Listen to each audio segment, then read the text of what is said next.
SSC-GD 2022 की vacancy का इंतजार कर रहे तमाम साथियों का इंतजार कल रात को एसएससी ने खत्म कर दिया है। जी हां साथियों, जो वैकेंसी आपकी दिसंबर 2022 में आने वाली थी, कल रात को वही वैकेंसी यानी अक्टूबर 2022 में एसएससी ने अपनी ऑफिशियल वेबसाइट पे एक नोटिफिकेशन रिवील कर दिया है। तो साथियों, इस नोटिफिकेशन में उन लोगों को खासकर बहुत फायदा मिलने वाला है जो लोग एसएससी-जीडी 2021 में अच्छा परफॉर्म नहीं कर पाए थे, कुछ रिटन पेपर में बाहर हो गए थे, या जो कुछ थे फिजिकल में बाहर हुए, कुछ मेडिकल में बाहर हुए। ऐसे साथियों के लिए एसएससी की तरफ से ये एक बहुत अच्छी सौगात यहाँ पे देखने को मिल रही है। अब आप इसे मोदी जी के रोजगार मेला जो है उसका एक हिस्सा समझें, या फिर 2024 के इलेक्शन जो नजदीक आ रहे हैं उसका असर समझें। जो भी है साथियों, स्टूडेंट्स के लिए बहुत अच्छी चीज है। सब लोग इसका इंतजार कर रहे थे, और खासकर वो छात्र जिनके एसएससी-जीडी 2021 में मार्क्स जो है वो थोड़े से कम बन रहे थे, या जिनको ये लग रहा था कि वो फाइनल मेरिट में उनका नाम नहीं आ पाएगा। तो मैं स्टार्टिंग में ही आपको एक मेरा वीडियो आया था कुछ दिन पहले, उसमें मैंने आपको बताया था कि जिन साथियों के मार्क्स जो हैं वो अगर थोड़े बहुत भी जो डीएमई है उसके अगर आसपास बन रहे हैं, तो ऐसे साथी हाथ पे हाथ धरे न बैठे रहें, अपनी अपकमिंग वैकेंसी है उसकी तैयारी जरूर करें। तो साथियों, मैंने जैसा बोला था आप देख सकते हैं यहाँ पे वैकेंसी आ चुकी है। अब हम देख लेते हैं, नोटिफिकेशन को रीड आउट करते हैं कि इसके फॉर्म अप्लाई कब होंगे, वैकेंसी कितनी है, एज लिमिट क्या क्या है। तो साथियों, वीडियो को बीच में छोड़ के मत भागिएगा, वीडियो पूरा देखिएगा, और वीडियो अगर आपको अच्छा लगता है तो लाइक करके जाइएगा। तो साथियों, आप देख सकते हैं हम आ चुके हैं एसएससी की ऑफिशियल वेबसाइट पे ssc.nic.in पे। और साथियों, यहाँ पे आप कल रात की डेट में यानी 27 अक्टूबर में आप देख सकते हैं नोटिस आया constable GD in central armed police force. तो साथियों, इस नोटिफिकेशन को चलिए हम कर लेते हैं डाउनलोड, और देखते हैं कि इस नए नोटिफिकेशन में क्या कुछ नया आपको देखने को मिलने वाला है। इसमें हम बात करेंगे साथियों जो वैकेंसी कितनी है, और आपके फॉर्म जो है उनका अप्लाई जो डेट कब से स्टार्ट होगा, एज लिमिट क्या क्या है। तो साथियों, ये जो नोटिफिकेशन है ये हम देख लेते हैं। आप देख सकते हैं साथियों, date of submission of online form, कि आपकी जो ऑनलाइन फॉर्म सबमिशन करने की साथियों जो डेट है वो आपकी यहाँ पे आपको दी गई है 27/10, यानी कल रात से ही आपके फॉर्म भरना जो है वो शुरू हो चुके हैं। और 30/11 यानी नवंबर लास्ट, आप बोल सकते हैं लास्ट नवंबर, यानी नवंबर की 30 तारीख तक आप इस फॉर्म को लगा सकते हैं। तो आपको साथियों ये फॉर्म जो अप्लाई करने के लिए 1 महीने से भी ज़्यादा का समय आपको यहाँ पे दिया गया है। साथियों, नेक्स्ट हम चीज़ देख लेते हैं कि last date of time and receipt online applications. Last date यही है साथियों 30, तो 30 तक आप अप्लाई कर सकते हैं। ठीक है साथियों, इसके बाद में है last date and time for generation of offline challan. अगर कोई ऑफलाइन अगर देता है चालान तो उसका भी डेट यही है 30 ही है। Last date and time for making online payment, लेकिन ऑनलाइन पेमेंट करने वालों को 1 दिन एक्स्ट्रा दिया गया है कि अगर आप अपना फॉर्म पहले लगा लेते हैं और अगर एंड टाइम तक अगर आपका पेमेंट किसी कारणवश नहीं होता है तो आपको 1 दिन एक्स्ट्रा दिया रहेगा ऑनलाइन पेमेंट करने के लिए। और एसएससी की साइट पे आपको पता है कि बहुत सारे जो लोग हैं उनका पैसा नहीं लगता है। जी हाँ, खासकर जो फीमेल कैंडिडेट होती हैं उनको कभी फीस नहीं उनकी फ़ीस नहीं लगती है। और इसके अलावा SC ST के जो भी कैंडिडेट होते हैं उनकी फ़ीस नहीं लगती है। जो UR हो गया, और इसके अलावा क्या OBC जो है कैटेगरी, उनकी फ़ीस लगती है, और वो भी कोई साथियों बहुत ज़्यादा नहीं है, मात्र 100 रुपीज़ जो फीस रहती है एसएससी की, तो ये कोई बहुत बड़ी चीज़ नहीं है।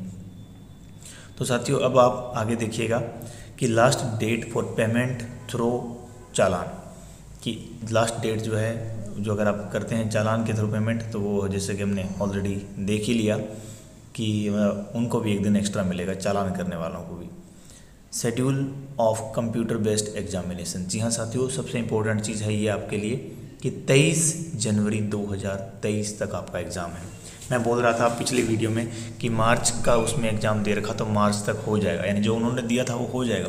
और ये पहली बार शायद ऐसा देखने को मिल रहा है कि जो दिया है उससे भी पहले इन लोगों ने यहाँ पे मेंशन कर दिया, यानी एसएससी ने अपना जो कैलेंडर है उससे भी पहले एग्ज़ाम करने का यहाँ पे पूरा सोच रखा है। तो साथियों, बहुत अच्छी चीज़ आपके लिए होने वाली है, बहुत ज़्यादा अच्छी चीज़ होने वाली है। इस बार तो एसएससी की जितनी ज़्यादा तारीफ़ की जाए उतनी कम है। चलिए साथियों, अब हम देख लेते हैं सैलरी एंड वैकेंसी। सैलरी साथियों सेम है, वही आपकी 21,700 से स्टार्ट होगी और 69,900 से, यानी वही पेमेंट है जो अब तक आपने एसएससी-जीडी 2021 में देखी थी। तो साथियों, इस बार जो एक इम्पोर्टेंट चीज़ जो है वैकेंसी के साथ साथ एक अलग टाइप की वैकेंसी आपको यहाँ पे देखने को मिल रही है। नीचे में आप यहाँ पे देखेंगे तो यहाँ पे आपको लिखा हुआ दिखेगा NCB। तो साथियों, ये बहुत अच्छी चीज़ आपको यहाँ देखने को मिल रही है। साथियों, NCB का मतलब है नारकोटिक्स कंट्रोल ब्यूरो। यानी जो नारकोटिक्स डिपार्टमेंट है उसमें भी आपको इस बार वैकेंसी देखने को मिल रही है। और क्या चाहिए यार, हमें तो आज तक ऐसा कुछ नहीं देखने को मिला। खैर साथियों, आप इस नोटिफिकेशन को ध्यान से देखिए, इसमें वैकेंसी टेबल जो है मेल और फीमेल की अलग अलग आपको सेपरेटली यहाँ पे दी गई है। तो चलिए हम उनको थोड़ा देख लेते हैं। तो साथियों, बीएसएफ के अंदर अगर हम बात करें तो बीएसएफ के अंदर टोटल आपकी 8,922 वैकेंसी मेल कैंडिडेट के लिए है। सीआईएसएफ के लिए 90 वैकेंसी है मेल कैंडिडेट की। तो साथियों अभी टेंशन मत लीजिएगा, जब तक आपका एग्जाम होगा, रिटन होगा, उससे पहले पहले सीटें यहाँ पे इंक्रीज हो जाएगी डेफिनेटली। और सिर्फ अब तक आप जो यहाँ करें हम देखें, यहाँ पे टोटल जो वैकेंसी 24,369 है। तो साथियों जब तक आपका, जिस डेट तक आपका एग्ज़ाम होता है उससे पहले पहले ये जो है ये तकरीबन आपकी इंक्रीज़ करके हो जाएगी लगभग आपकी 30,000 के आसपास। जैसा कि मैंने अपने एक वीडियो में बताया था, ये हमेशा ऐसा होता रहता है, ये कोई नई चीज़ नहीं है साथियों। वैकेंसी ऐसे मान के चलिए 2-4 हज़ार इंक्रीज़ हो ही जाती है। तो आपको टेंशन नहीं लेना कि सीआईएसएफ में तो यार एससी के लिए 8 सीट आई है, एसटी के लिए 5 आई है, ओबीसी के 18 आई है, मेल की 9 आई है। ऐसा टेंशन बिल्कुल नहीं लेना है, हो जाएगा। जब आप बस खाली रिटन एग्ज़ाम की अच्छे से तैयारी कीजिए, जब तक आप एग्ज़ाम देंगे तब तक देख लेना कि ये सीटें ऑटोमेटिकली इंक्रीज़ हो जाएगी। क्योंकि बहुत सारे डिपार्टमेंट ऐसे होते हैं जो अचानक से जब ऊपर से नोटिफिकेशन आ जाता है कि भाई आप फटाफट ये बताओ कि आपके यहाँ पे वैकेंट सीट कितनी है, तो उनके पास में इतना टाइम नहीं होता कि वो अपना पूरा जो डिपार्टमेंट में है उसमें वो अच्छे से एनालाइज कर पाए कि हमारे पास कितनी वैकेंट सीट है। तो वो ऐसे एक बार के लिए मतलब शॉर्ट में जो जो उनको याद होता है लिख देते हैं, लेकिन बाद में जब उनको ये मालूम होता है कि अगली वैकेंसी आएगी, फिर उसमें समय लग जाएगा, हमें अभी स्टाफ और नया रिक्रूट करना है, तो उसी टाइम वो फिर क्या करते हैं, वो एक नया नोटिफिकेशन, एक मैसेज बना करके जो अपना जो डीओपीटी है उसको एक मैसेज वो वहाँ से सेंड करते हैं कि हमारे पास में इतनी वैकेंसी और वैकेंट हो गई है, तो फिर वो उसी नोटिफिकेशन में ऐड कर दी जाती है। तो साथियों अब ये जो नोटिफिकेशन है इसमें देख लेना, डेफिनेटली सीटें इंक्रीज होगी। तो आप ये बिल्कुल मत सोचिएगा कि सीटें तो इसमें कम है, 24,000 है, सीटें और बढ़ जाएगी। ठीक है साथियों, अब हम देख लेते हैं सीआरपीएफ की। तो सीआरपीएफ की आप देख सकते हैं सबसे ज़्यादा वैकेंसी आई थिंक सीआरपीएफ में अभी तक आपको देखने को मिलेगी, और होनी भी चाहिए भैया, क्योंकि सीआरपीएफ सबसे बड़ी पैरामिलिट्री फोर्स है, सिर्फ इंडिया की नहीं पूरे वर्ल्ड की सबसे बड़ी पैरामिलिट्री फोर्स है सीआरपीएफ। तो आप देख सकते हैं 8,380 वैकेंसी जो है अकेले सीआरपीएफ में है, बहुत बड़ी वैकेंसी है भाई। आप बात कर लेते हैं एसएसबी की। एसएसबी में भी काफ़ी अच्छी वैकेंसी आपको देखने को मिल रही है, 1041 है। हालांकि कुछ साथी बोलेंगे 1041 से क्या होता है, बहुत कम है। हाँ साथी बहुत कम है। जो 2018 का नोटिफिकेशन था उसमें खाली एसएसबी में अगर बात करें तो 10,129 के आसपास थी, तो उसके मुकाबले तो ये बहुत कम है। लेकिन कोई बात नहीं साथियों, इंतज़ार कीजिए, सब्र का फल मीठा होता है। लेकिन इस बार आपको ज़्यादा इंतज़ार नहीं करना पड़ेगा, जैसा कि एसएससी के हालात देख के लग रहा है कि एसएससी इस बार एडवांस चल रहा है। तो साथियों यहाँ भी सीटें आपको इंक्रीज़ हो जाएगी। आईटीबीपी में आप देख सकते हैं कि टोटल जो है 637 वैकेंसी आपको यहाँ पे देखने को मिल रही है, 637 वैकेंसी। ठीक है साथियों, अकेले आईटीबीपी की हम बात कर रहे हैं। आईटीबीपी में देखिए आप 637 वैकेंसी ये है, सॉरी माफ़ कीजिएगा, यूआर की 637 बता रहा हूँ। टोटल वैकेंसी आप देख सकते हैं 1371 वैकेंसी, ये भी काफ़ी अच्छी है। अब बात कर लेते हैं असम राइफल की। असम राइफल की जो आप देखेंगे तो ये 1697 वैकेंसी है, ये भी काफ़ी अच्छी वैकेंसी आपको यहाँ पर देखने को मिल रही है। तो यानी सबसे ज़्यादा अगर वैकेंसी में अब तक जो हमने देखा है उसमें एक तो आपकी सीआरपीएफ है और 2 नंबर पर आपकी बीएसएफ है।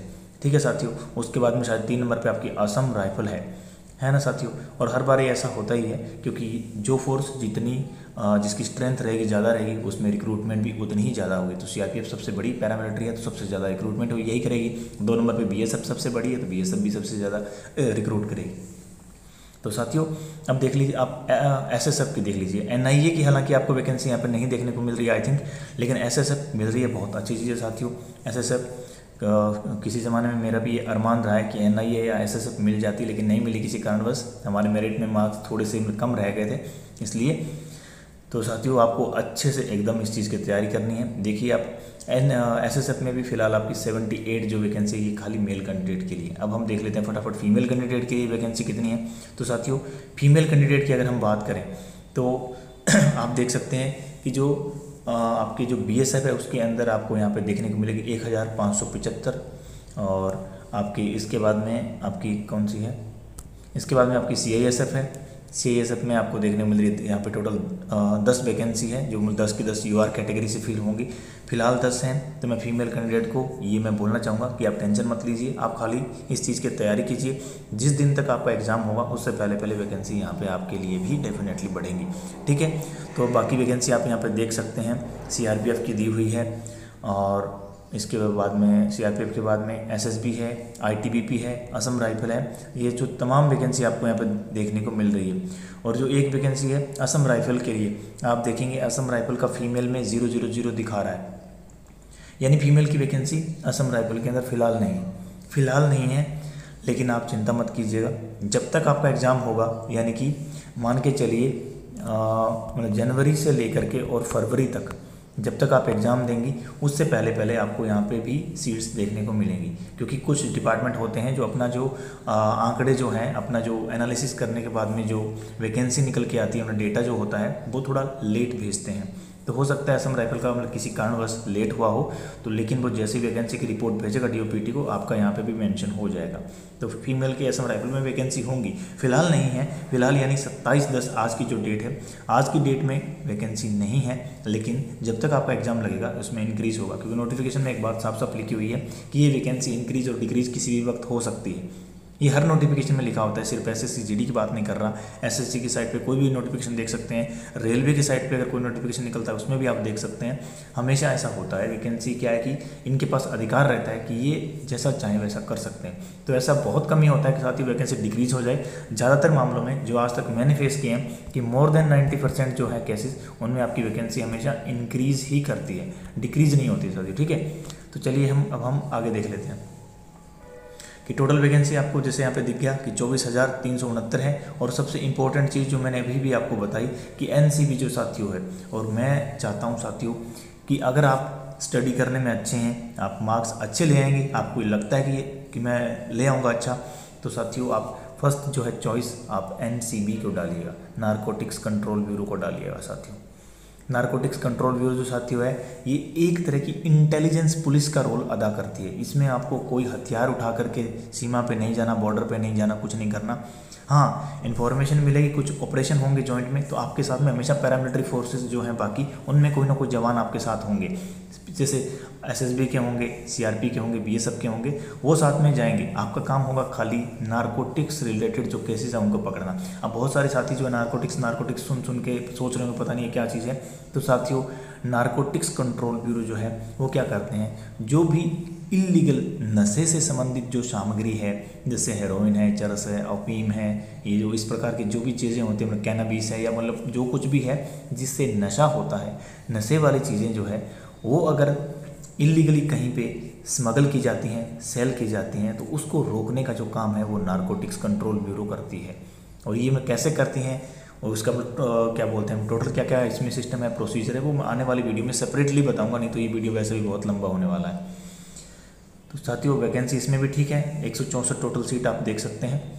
तो बाकी यहाँ पे दी हुई है, एससी की 25 है, एसटी की यहाँ पे 11 है, ओबीसी की 23 है, ईडब्ल्यूएस की भी 23 है। ईडब्ल्यूएस तो आज के टाइम में आई थिंक सबसे अच्छी चीज़, अगर एससी एसटी से भी अगर कोई अच्छा रिजर्वेशन मेरे को अगर आज के टाइम में यहाँ पे कोई देखने को मिलता है तो आई थिंक वो ईडब्ल्यूएस का है। और यूआर का 67 है, टोटल 164 पोस्ट है। तो ये साथियों, अब तक हमने बात करी कि जो आपकी वैकेंसी है वो कितनी है और मतलब कौन सी फोर्स में कितनी वैकेंसी है। तो साथियों, एक चीज़ आप यहाँ पे देख सकते हैं जो अभी भी मैंने बताई कि वैकेंसी कभी भी इंक्रीज या डिक्रीज हो सकती है। तो ये साफ साफ यहाँ पे लिखा हुआ है। पॉइंट नंबर 3.1 आप देखिए, द वैकेंसीज आर टेंटेटिव, यानी वैकेंसीज हैं वो अभी टेंटेटिव है। टेंटेटिव का मतलब है कि 100% इनको आधार नहीं मान सकते आप, इनके अंदर चेंज हो सकता है। आगे लिखा है, any change in the number of vacancy will be intimated through the website of the commission. अगर कोई भी चेंज होता है तो एसएससी की ऑफिशियल वेबसाइट के थ्रू आपको इंटीमेट किया जाएगा, आपको सूचित किया जाएगा। ये बात आपको यहाँ पे देख सकते हैं, साफ साफ यहाँ पे लिखा हुआ है। चलिए अब हम आगे बात कर लेते हैं कि एज लिमिट क्या रहेगी।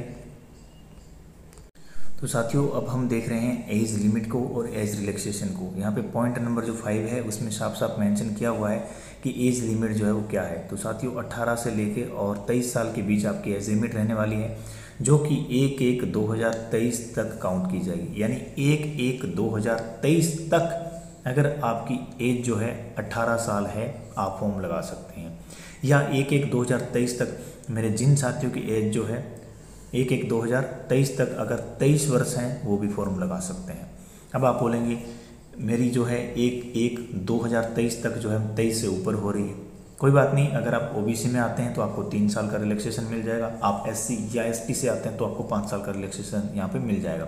तो कोई दिक्कत नहीं, आप फॉर्म लगा सकते हैं। लेकिन जो यूआर कैटेगरी के लोग हैं उनकी अगर जो डेट है वो इससे एक्सीड कर रही है, 23 से ऊपर हो जा रही है 1/1/2023 तक, तो वो साथी हमारे यहाँ पे फॉर्म नहीं लगा पाएंगे। ठीक है साथियों, तो ये इन्होंने यहाँ पे पूरा एज को लेके यहाँ पे समझाया हुआ। आप ये जो पॉइंट नंबर 5 है इसको आराम से अच्छे से इसको पूरा रीड आउट कीजिएगा। अब हम एज रिलैक्सेशन जो है वो देख लेते हैं। एज रिलैक्सेशन के अंदर SC ST को 5 साल दिया हुआ है, OBC को यहाँ पे 3 साल दिया हुआ है, बाकी एक्स सर्विसमैन वगैरह हैं उनका यहाँ पे टोटल जो कोटा है उसमें यहाँ पे लिखा हुआ है। ठीक है साथियों, तो आप यहाँ पे देख सकते हैं एज लिमिट को। अब हमने एज लिमिट को समझ लिया, सैलरी को समझ लिया, वैकेंसी को समझ लिया। अब हम देखते हैं इसमें नेक्स्ट और क्या कुछ चीज़ हैं जो हमें समझनी चाहिए। साथियों अब हम देख लेते हैं इसके एग्जामिनेशन को, कि एग्जामिनेशन के अंदर क्या क्या शेड्यूल रहेगा, मतलब कितने मार्क्स का एग्जाम होगा, और सब्जेक्ट जो है वो इसमें आपको यहाँ पे कौन कौन से देखने को मिलेंगे।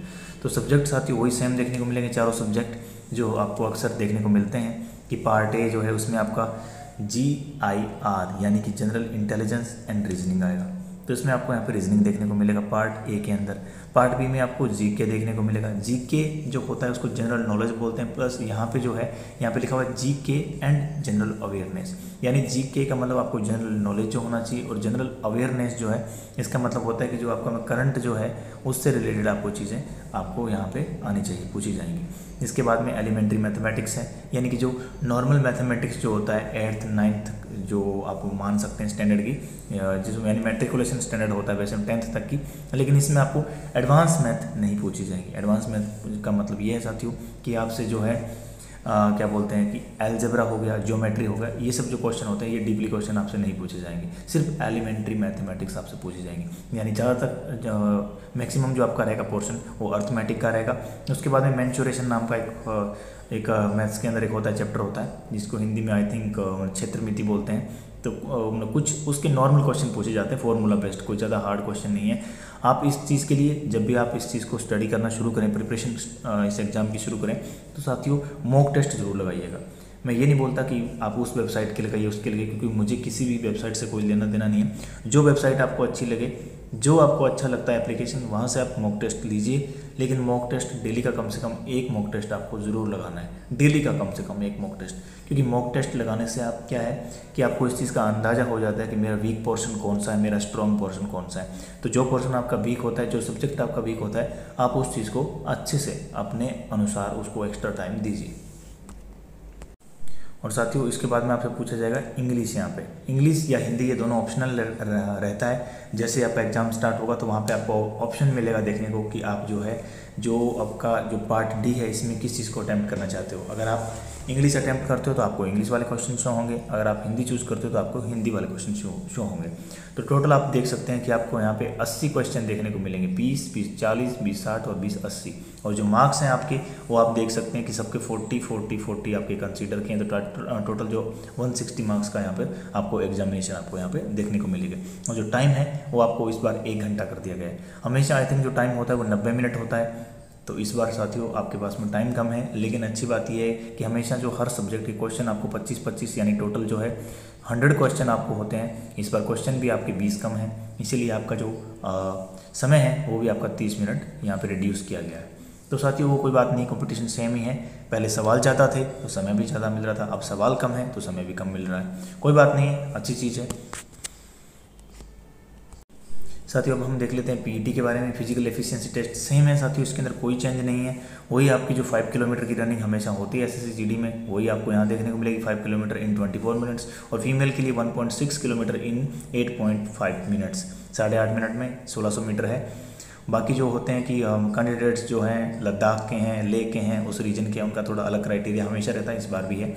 और इसी प्रकार ये जो 1.6 किलोमीटर इन 6.5 मिनट और 800 मीटर इन 4 मिनट, ये हालांकि होता नहीं है, बहुत रेयर केसेस में, सिर्फ उन्हीं जो हमारे एरिया में नहीं होता, जो आपके जो नॉर्थ ईस्ट के जो हैं कैंडिडेट उन्हीं का यहाँ पे साफ साफ आप देख सकते हैं, यहाँ पे मेंशन किया हुआ है 4 कैंडिडेट्स ऑफ लद्दाख रीजन, यानी जो लद्दाख रीजन है उन पे ये जो नीचे वाली टेबल है ये अप्लाई होगी। उनका 5 किलोमीटर का रन नहीं होता, ना ही उनका 1600 मीटर का रन होता है फीमेल कैंडिडेट का, उनका 800 का आता है। बाकी जो हमारे जो नॉर्थ ईस्ट को अगर हम इसके अंदर जो लद्दाख रीजन है उसको अगर हम ना लें, अगर कंसिडर ना करें, तो आपके लिए बाकी सबके लिए यही 5 किलोमीटर और फीमेल के लिए 1600 मीटर ही रनिंग रहने वाली है। कोई हार्ड रनिंग नहीं है साथियों, 5 किलोमीटर दौड़ने में तो बहुत मज़ा आता है। तो साथियों आराम से कीजिएगा। बाकी आने वाले टाइम में मैं आपको टाइम के साथ साथ बताता रहूँगा, आपकी पूरी हेल्प की जाएगी साथियों कि रनिंग कैसे करनी है, रनिंग करते हुए मतलब रनिंग नहीं कर पा रहे हैं, जो भी चीज़ें हो आप लिखिएगा, बिंदास कमेंट कीजिएगा। मैं आपको अपना नंबर दे दूँगा टेलीग्राम का, वहाँ मैसेज कीजिएगा, दिन रात मैसेज कीजिएगा, हम रिप्लाई करेंगे। हम जब भी मौका मिलेगा रिप्लाई करेंगे, टेंशन नहीं लेना, ठीक है। बिंदास होके आपको अगर मौका मिल रहा है, आपकी भगवान ने मौका दिया है तो इस चीज़ को, मौके को छोड़ना नहीं। बाकी हाइट वाइट वेट सब सेम है साथियों। बाकी इन चीज़ों को आई थिंक डिस्कस करने की ज़रूरत नहीं है, आप सबको ऑलरेडी पता ही है, तो ये यहाँ पे लिखा हुआ है। बस मैं आप लोगों से एक चीज़ जो है रिक्वेस्ट जरूर करूँगा कि इस बार जब भी अगर आप फॉर्म अप्लाई करें तो साथियों अपना फॉर्म जो है आप अपनी देख रेख में अप्लाई कीजिएगा। अगर आपको अप्लाई करना नहीं भी आता है तो मैं अभी 1-2 दिन में 4 दिन में एक वीडियो लेके आऊँगा, उस वीडियो में फॉर्म कैसे लगाना है वो मैं आपको पूरा बताऊँगा, स्टेप बाय स्टेप। मतलब मैं फॉर्म लगा के दिखाऊँगा कि ऐसे ऐसे करके आपको फॉर्म लगाना है, ठीक है साथियों। उस वीडियो को मेरा जो है उसको देख लीजिएगा, आपको पूरा अंदाजा हो जाएगा। अभी मत लगाइएगा, अभी आपके पास में बहुत टाइम है, लेकिन ये भी नहीं है कि आप बहुत लेट भी नहीं करना है साथियों। मैं आपसे एक रिक्वेस्ट करता हूँ कि लगभग मान के चलिए कि 15 से 20 दिन के अंदर आप फॉर्म लगा दीजिएगा। लास्ट टाइम का इंतजार मत कीजिएगा, क्योंकि लास्ट टाइम पे एसएससी का सर्वर हमें पता है, बड़ा माशाअल्लाह ऐसा सर्वर है कि एंड टाइम तक उसमें फॉर्म अप्लाई होते ही नहीं, आखिर में जाएंगे तो फिर साइट ही नहीं खुलेगी आपकी। तो इसलिए ऐसा भी नहीं करना है, फॉर्म लगाना शुरू कर देना है। लेकिन अभी खाली 2-3 दिन आप रुक जाइएगा, मैं आपको एक वीडियो बना के समझा दूंगा। वैसे तो बहुत सारे वीडियो आपको आई थिंक नेट पे पहले से मिल जाएंगे, लेकिन फिर भी आप चाहते हैं कि एकदम एक्यूरेट मैं लगाऊं, तो उस हिसाब से मैं आपको लगा के बता दूंगा। और इस बार साथियों दूसरी चीज़, अगर आप फॉर्म अपने से नहीं भी लगवा रहे हैं, किसी और से लगवा रहे हैं, तो प्लीज़ उसके साथ बैठिएगा, स्क्रीन को पूरा मॉनिटर कीजिएगा, देखिएगा कि वो बंदा सही चीज़ें, फॉर्म के अंदर क्या क्या चीज़ें सही है। फॉर्म में सर साथियों 3-4 चीज़ें हैं जो बहुत इंपॉर्टेंट होती है, चाहे आप अपने से लगाएं या किसी साइबर कैफ़े वाले से लगवाएं। फॉर्म में एक तो आपकी डेट ऑफ बर्थ जो है एकदम सही मेंशन होनी चाहिए, क्योंकि डेट ऑफ बर्थ अगर आपने सही मेंशन नहीं की तो उससे बहुत बड़ा इफेक्ट पड़ता है। दूसरा साथियों आपका जो एड्रेस है विद जो होम एड्रेस, रेजिडेंशियल एड्रेस है, with pin, with state, with district, ये सारी चीज़ें आप एकदम सही भरिएगा, क्योंकि नहीं तो डॉक्यूमेंट वेरिफिकेशन में बहुत सारे साथी हमारे जो हैं बाहर हो जाते हैं। जब रेजिडेंशियल सर्टिफिकेट मांगा जाता है तो जहाँ का आपने एड्रेस भरा है, जिस स्टेट का भरा है, जिस यूनियन टेरिटरी का भरा है, वहाँ का आपके पास में रेजिडेंशियल सर्टिफिकेट होना चाहिए। अगर नहीं होगा तो डीवी में आपको बाहर कर दिया जाएगा। ऐसे केसेस मैंने अपनी आंखों से देखे हैं, मेरे कई साथी ऐसे बाहर हुए हैं। जब मैं रिक्रूट हुआ था तो मेरे साथ में ऐसे ऐसे बंदे बचे जिनके 96% मार्क्स थे, लेकिन वो लोग डीवी में बाहर हुए इसी चीज़ से। तो साथियों ऐसी गलती आप मत कीजिएगा। इसके अलावा एक और जो मेन चीज़ है मैं आपको यहाँ पे मेंशन करना चाहूँगा, वो साथियों ये है कि आप जब भी फॉर्म लगवाएं तो फॉर्म के अंदर जो A to लेके और G तक आपको जो दे रखा है कि आपको सेलेक्ट करना है, चॉइसेस भरनी है, प्रेफरेंसेस भरनी है, साथियों वो प्रेफरेंसेस आप अच्छे से भरिएगा, अपनी क्षमताओं को ध्यान में रखते हुए, अपने एरिया को ध्यान में रखते हुए कि आपको कौन सी फोर्स लेनी है। आपके अंदर जो आप स्टडी करते हैं तो आप स्टडी में कितना अच्छे हैं, आप मतलब कितने मार्क्स ला सकते हैं, हर इंसान को अंदाज़ा होता है। उस हिसाब से आप अपने अकॉर्डिंग जो है वो लगाइएगा प्रेफरेंस। ऐसा नहीं है कि मेरा साथ वाला जो CRPF भर रहा है मैं भी CRPF भर दूँ, साथ वाला है उसने NCB भरा है तो मैं भी NCB भर दूँ। आप अपने अकॉर्डिंग देखिए कि मेरे लिए ये जो पोस्ट है ये सूटेबल रहेगी तो मैं यही लगाता हूँ। एक नंबर पे वो लगाना, बाकी लगानी सातों ही है, A से लेकर जो G तक आपको टोटल दे रखी है सबकी सब आपको लगानी है। ऐसा नहीं कि आप A भी लगाया, C छोड़ दिया, D छोड़ दिया, ऐसा हो ही नहीं पाएगा। पहली बात तो कि जो सातों दी है वो सातों लगेंगे तो ही आप नेक्स्ट पेज पे जा पाएंगे। तो साथियों अच्छे से प्रेफरेंस को ध्यान में रख के फॉर्म को फिल कीजिएगा। और आने वाले 1-2 दिन के अंदर मैं आपके लिए जैसे मेरे को समय मिलेगा मैं वीडियो लेके आऊँगा जिसमें फॉर्म कैसे भरना है मैं आपको उसके बारे में बता दूंगा। और एक वीडियो इस चीज़ पे लेके आएंगे हम आने वाले टाइम में कि NCB जो है इस बार जो नया इंट्रोड्यूस हुआ है, यानी नारकोटिक्स कंट्रोल ब्यूरो जो है, इसका मतलब क्या सीन है, इसकी जो पोस्ट क्या क्या होती है, और इसके अंदर जो आपकी जैसे आप जाएंगे सेलेक्ट हो जाएंगे तो आपकी जो जॉब है वो किस टाइप की जॉब रहेगी, इसमें क्या क्या आपके काम होते हैं और किस प्रकार से सैलरी मिलती है, अलाउंसेस क्या क्या रहते हैं, और आपकी जो ड्यूटी है डिप्लॉयमेंट है वो कहाँ कहाँ पे होता है, बहुत अच्छी है। ये सब चीज़ें आने वाले वीडियो में लेके आऊँगा। तो ये वीडियो सर मैंने आप लोगों के लिए जो अब तक बनाया है, कुछ नहीं नया, कुछ नहीं है, जो SSC का नोटिफिकेशन था उसको जस्ट एक्सप्लेन किया है। तो जिन साथियों ने वीडियो देखा, जिनको अगर थोड़ा बहुत भी अगर अच्छा लगा हो, ठीक ठाक लगा हो, तो वीडियो को लाइक कीजिए। सबसे इंपॉर्टेंट चीज़ हमारे चैनल को सब्सक्राइब करके रखिए, ताकि हम आने वाले 2 दिन के अंदर हम एक वीडियो लेके आएंगे जिसमें आपको बताएंगे कि फॉर्म कैसे अप्लाई करना है, स्टेप टू स्टेप बताएंगे। आप अपने मोबाइल से भी फॉर्म अप्लाई कर सकते हैं। आपको कहीं किसी साइबर कैफ़े वाले के पास या किसी के पास में जाने की ज़रूरत बिल्कुल नहीं है। साइबर कैफ़े से भी आप अप्लाई कर सकते हैं, लेकिन मोबाइल से भी कर सकते हैं। तो मैं आने वाली वीडियो में आपको ज़रूर बताऊंगा, तो इसलिए चैनल को सब्सक्राइब करके रखिएगा। तो स्टेप टू स्टेप आपको बताता चलूँगा, आपकी पूरी हेल्प की जाएगी। फिर भी जो इतना कुछ बताया, अगर उसमें कुछ भी अगर आपको नहीं समझ में आया तो आप बेझिझक आप यहाँ पे कमेंट कीजिए, आप हमें मैसेज कीजिए, हम आपकी पूरी सहायता करेंगे। ठीक है साथियों, तो वीडियो देखने के लिए आपका बहुत बहुत धन्यवाद। जय हिंद, जय भारत।